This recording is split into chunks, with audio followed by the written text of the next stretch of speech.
Assalamualaikum warahmatullahi wabarakatuh. Kembali lagi bersama saya Pak Farid dalam pembelajaran IPS. Untuk melanjutkan materi berikutnya, kita akan membahas tentang interaksi antar negara. Oke, kita langsung ke materi. Tujuan pembelajaran kita pada materi kali ini yang pertama adalah kalian bisa memahami konsep interaksi antar negara di dunia. Yang kedua, kalian memahami bentuk interaksi antar negara di dunia. Yang ketiga, kalian mampu menjelaskan dampak interaksi antar negara di dunia. Jadi ada 3 ya, memahami konsep, memahami bentuk, dan menjelaskan dampak interaksinya. Konsep interaksi. Interaksi itu adalah intinya hubungan. Kita sudah menjelaskan sejak kalian kelas 7 dan kelas 8 bahwa interaksi intinya adalah hubungan. Interaksi seperti apa? Interaksi merupakan hubungan antar individu atau kelompok yang saling memberikan timbal balik antara satu dan lainnya. Nah, kita membahas tentang interaksi antar negara merupakan hubungan antar negara yang saling menguntungkan satu sama lainnya. Jadi interaksi antar negara itu hubungan antar negara yang saling mereka menguntungkan dan ada timbal baliknya. Seperti itu. Nah, bentuk-bentuk interaksi seperti apa? Interaksi itu macam-macam. Selagi kita masih hidup karena kita manusia, bentuk dan hubungan atau misalkan contoh interaksi itu sangat luas. Nah, antar negara seperti apa? Bentuk interaksi di bidang industri antar negara contohnya adalah industri elektronik misalkan atau teknologi. Nah, adanya industri elektronik dan teknologi yang saling bertukar, saling ekspor impor, ini adalah bentuk interaksi bidang elektronik.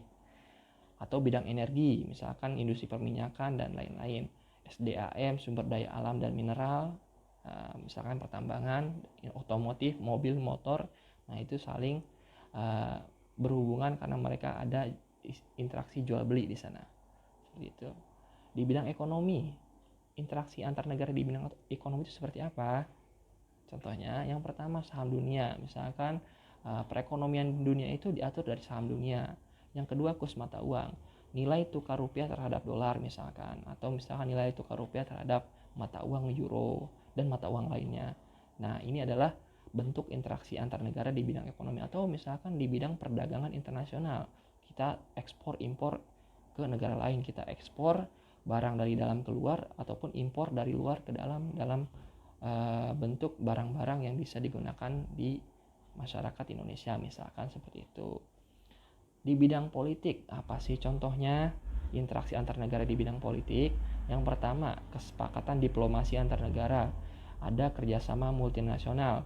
Kerjasama multinasional itu maksudnya kerjasama banyak negara-negara. Contohnya kita bagian dari negara ASEAN di Asia Tenggara, atau kita bagian dari negara Asia. Nah, diplomasi, dengan adanya diplomasi, hubungan diplomasi antar negara yang dilakukan akan memperbaiki hubungan antar negara dan saling menguntungkan tentunya. Ada investasi juga.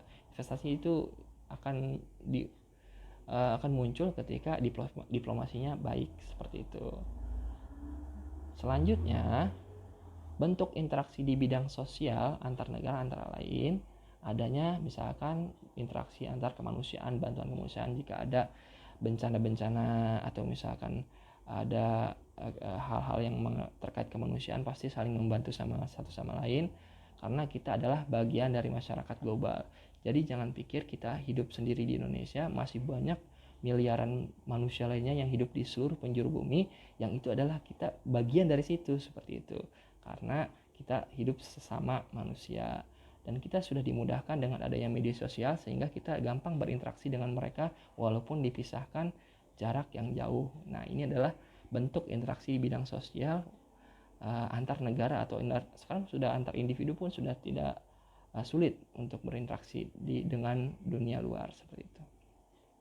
Selanjutnya di bidang budaya, bentuk interaksi antar negara di bidang budaya antara lain misalkan ada akulturasi budaya, pencampuran budaya, asimilasi budaya, dan musik atau kesenian. Nah, ini saya ambil gambar barongsai. Barongsai ini adalah contoh budaya yang dari luar bisa menjadi bagian dari budaya Indonesia karena sudah lama menetap di Indonesia.